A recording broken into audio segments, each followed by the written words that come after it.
देखिए मनुष्य जाति के लिए दो मार्ग होते हैं। कितने? दो। एक उत्थान और एक पतन। उत्थान का अर्थ होता है कि ऊंचाई के स्तर पर, और पतन का अर्थ होता है नीचे स्तर पर जाना। उत्थान में क्या क्या? सतगुण, धर्मयुक्त आचरण, विद्या, सद्गुण व्यवहार हो, वो सब उत्थान के मार्ग पर ले जाते हैं। और पतन जो दुर्व्यवहार, दुष्कर्म, पाप, अत्याचार आदि, ये सब पतन के कार्य होते हैं। और जिस व्यक्ति के अंदर सत्य विद्या है उस व्यक्ति को उत्थान से कोई नहीं रोक सकता, और जो व्यक्ति अविद्या से युक्त है उसका पतन कोई नहीं रोक सकता। ये सृष्टि का सिद्धांत है, इसमें आपकी कोई भी पावर या फिर कोई भी चालाकी नहीं चलेगी, आप इसको कुछ तोड़ मोड़ नहीं पाओगे। स्वयं शास्त्रों ने भी इस मत का विधान दिया है कि विद्या ददाति विनयम विनयात याति पात्रताम पात्रताम धनम आपनोति धनात धर्मम ततः सुखम। और स्वयं चाणक्य भी कहते हैं कि ये शाम न विद्याम न तपो न दानम न ज्ञानम न शीलम न गुणो न धर्मम ते मृत्यु लोके भुवि भारिति आहु। अर्थात जिस मनुष्य के पास न तो विद्या है, न तप है, न गुण है, न ज्ञान है, किसी भी प्रकार का कोई भी धर्म नहीं है, वो मनुष्य इस भूमि के ऊपर किसके समान है? भार है, बोझ के समान है। वो व्यक्ति पशु तुल्य है। आज विशेष में मनुष्य और पशुओं में विशेष अंतर दिखाई बोल दो नहीं देता। आज पशुओं में और मनुष्यों में ज्यादा अंतर नहीं दिखाई देता। ईश्वर ने तो सबको किसके रूप में उत्पन्न किया था? मनुष्य के रूप में उत्पन्न किया था। और वेदों में भी यही उपदेश दिया था कि मनुर्भव, अर्थात मनुष्य बनो। मैं निवेदन कर दूं आपके समक्ष कि अपने संस्कारों को इस प्रकार से तैयार करते हुए इस राष्ट्र के अंदर से निकलिएगा। मैं ये नहीं कहती कि आप इंजीनियर ना बनो, डॉक्टर ना बनो, आईपीएस ना बनो, आईएएस ना बनो, आप सब कुछ बनो। हमारी ढेर सारी शुभकामनाएं आपके साथ कि आप एक बड़ा आदमी बनो। अच्छा, बड़ा आदमी किसको कहते हैं बताओ? किसको कहते हैं बड़ा आदमी? जिसकी लंबी कोठी, जिसके पास बड़ी गाड़ी हो, बंगलो बड़ा, जो हाइट में बड़ा हो, उसको कहते हैं बड़ा आदमी। या फिर जिसका बैंक बैलेंस हो जाए। आज यही तो शहर और गांव में पहचान मिलती है बड़े आदमी की। मैंने कहा आपसे कि आप जो भी कार्य करोगे आपके संस्कारों का परिचय मिलेगा। इसीलिए ऐसे संस्कारों का पालन करना कि जिसके अंदर जीवन वेदों से जुड़ा हो। आप जो भी कार्य करोगे ना तो आपकी संतान का परिचय मिलेगा। अच्छा, संतान कितनी होनी चाहिए जरा बताओ? ज्यादा या कम? कितनी होनी चाहिए? हाँ ना कीमता चाहिए, खबर पे ही बैठा आए हुए थे। ज्यादा या कम? ज्यादा होनी चाहिए। आप कहोगे ज्यादा, तो महाभारत के अंदर धृतराष्ट्र के पुत्र कितने थे? 100। दुख मिला कि सुख मिला? दुख मिला ना। महाभारत के समय में उससे बड़ा दुखी व्यक्ति और कोई नहीं था। और अब आप कहोगे कि कम संतान अच्छी, तो उग्रसेन के पुत्र कितने थे? 1। कितने? 1। क्या नाम था बताओ? कंस। जेल में बंद कर दिया था अपने पिता को। सुख मिला कि दुख मिला? दुख मिला ना। अब आगे चल के तो और बोल रहे हैं कि हम 2 हमारे 2। आगे चलकर और कहते हैं कि शेर का बच्चा एक ही है। अच्छा, पर मैं निवेदन कर दूं, मेरे ऋषि देव दयानंद सरस्वती से पूछा तो ऋषि ने उत्तर दिया कि ना ज्यादा संतान अच्छी और ना कम संतान अच्छी। बोलो, संस्कारवान संतान अच्छी। अगर संतान के अंदर संस्कार होंगे तो निश्चित रूप से सुख मिलेगा आपको। मैंने कहा आपसे, आप जो भी कार्य करोगे आपके संस्कारों का, आपकी संतान का परिचय मिलेगा। इसीलिए उन संस्कारों का आप अनुभव करना, मतलब उन संस्कारों का चयन करना जिसके अंदर जीवन वेदों से जुड़ा हो। क्यों? क्योंकि वेद ना तो हिंदू बनने की बात करता है, ना मुस्लिम बनने की बात करता है, ना ईसाई, ना बौद्ध, ना यहूदी। वेद कहता है मनुर्भव, वेद कहता है मनुष्य बनो।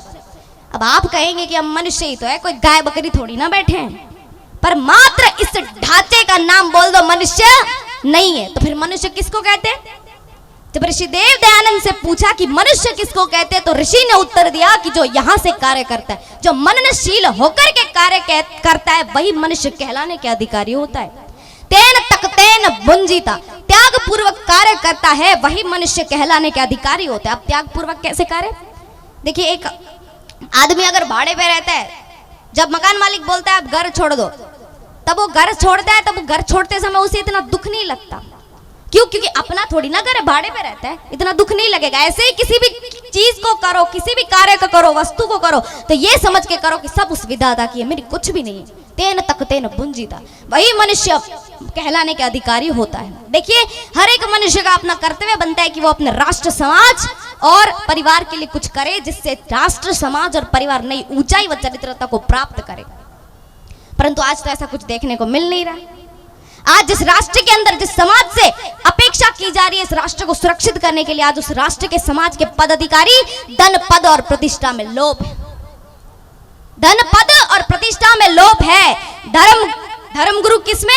लूट और लालच में लोभ है, कर्मचारी पाखंड प्रतिष्ठा में लोभ है, और युवा नौकरी व्यभिचार मांसाहार भोग में लोभ है। और जो कुछ बचे कुछ व्यक्ति है, जागरूक व्यक्ति है, वो लोभ समाज की आसक्ति से आ सकते हैं। अब आपके पास कोई ठोस उपाय है जिससे ये समाज फिर से सार्थक सिद्ध हो जाए? है आपके पास कोई उपाय? यदि है तो हम तत्पर है उसको करने के लिए, और यदि नहीं है तो ऋषि मुनियों के सूत्रों पर विश्वास को दृढ़ करें और वैदिक शिक्षा की पुनः स्थापना के लिए सहयोग करें। गुरुकुल ही एकमात्र उपाय है जिससे ये समाज फिर से सार्थक सिद्ध हो जाए। गुरुकुल ही एकमात्र उपाय है। क्यों? क्योंकि इसी गुरुकुल में पढ़कर अर्जुन जैसे धनुर्धारी उत्पन्न हुए थे, भीम जैसे भयंकर योद्धा उत्पन्न हुए थे, अभिमन्यु जैसे अरिदल योद्धा उत्पन्न हुए थे, श्री राम जैसे मर्यादा पुरुष उत्तम उत्पन्न हुए थे, श्री कृष्ण जैसे नीतिवान उत्पन्न हुए थे, और चाणक्य जैसे आचार्य उत्पन्न हुए थे, जिसने इस राष्ट्र के समाज के सूर्य को कभी अस्त होने नहीं दिया। ये गुरुकुल में तो पढ़े थे। और कहाँ पढ़े थे? अच्छा बताइए, श्री कृष्ण जी कहाँ पढ़े थे? कहाँ पढ़े थे श्री कृष्ण? गुरुकुल में ही पढ़े थे, गुरु सांदीपनी आश्रम में। गुरु सांदीपनी के आश्रम में गुरुकुल में ही पढ़े थे। और कहाँ पढ़े थे? गुरुकुल की ही विद्या थी। अच्छा बताओ, राम कहाँ पढ़े थे? कहाँ पढ़े थे राम? गुरुकुल में ही पढ़े थे, गुरुकुल की ही विद्या थी। गुरु वशिष्ठ के पास 25 वर्ष पढ़े थे, जिसका परिणाम क्या है जानते हो? पिता के संकेत मात्र से एक भाई और एक पत्नी बिना चप्पलों के वन में निकल गए। संकेत मात्र से, पिता ने नहीं कहा था कि वन में जा। देखिए आज तो बेटे पिता की मर्यादा भंग करने पर तुले रहते हैं, और कन्याएं उनसे 4 कदम आगे है, कम से कम 4 कदम।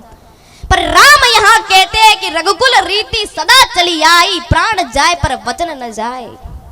राम यहाँ ये कहते हैं, जो पिता के संकेत मात्र से एक भाई और एक पत्नी के साथ बिना चप्पलों के वन में निकल गए, संकेत मात्र से। और जब वन में गए तब पत्नी का हरण हो गया, दूसरे देश का राजा उठा करके ले गया।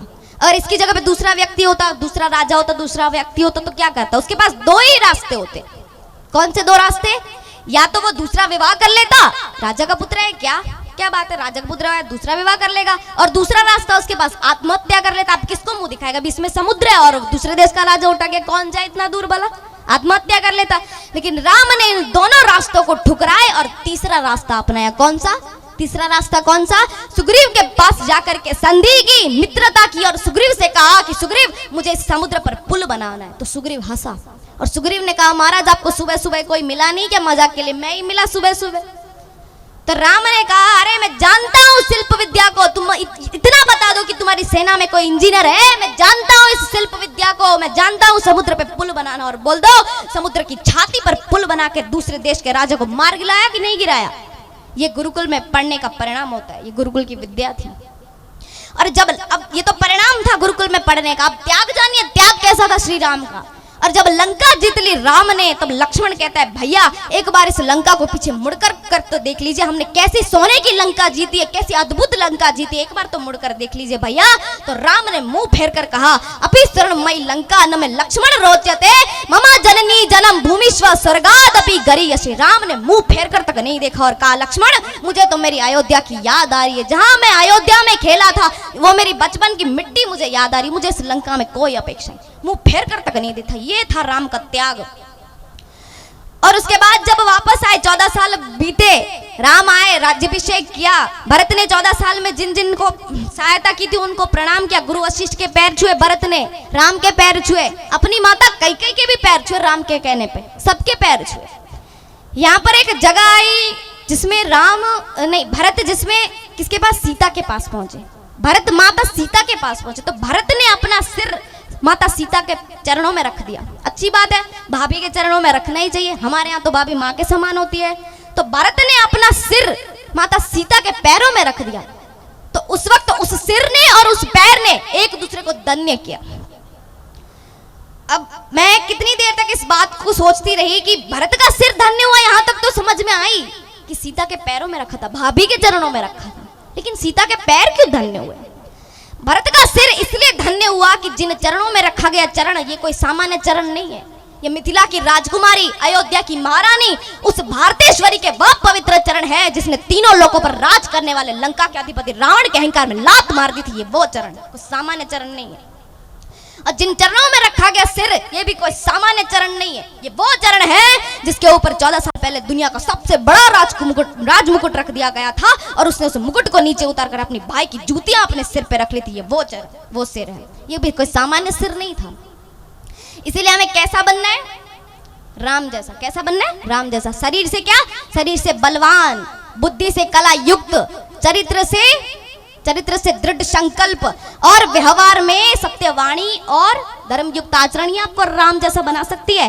अन्यथा वर्तमान की स्थिति कहती है कि समाज में ऐसे कई सारे असुर हैं जो अविद्या रूपी हड्डियों को डालकर ब्रह्म रूपी यज्ञ का नाश करना चाहती है। तो ऐसे समय में हमें राम जैसा शस्त्र से युक्त, बुद्धि से युक्त, कला युक्त, बुद्धिवान, धैर्यवान बनना है, क्योंकि आने वाली पीढ़ी वर्तमान में अपने भविष्य का नव निर्माण कर सके। बोलो देव श्री मात की जय।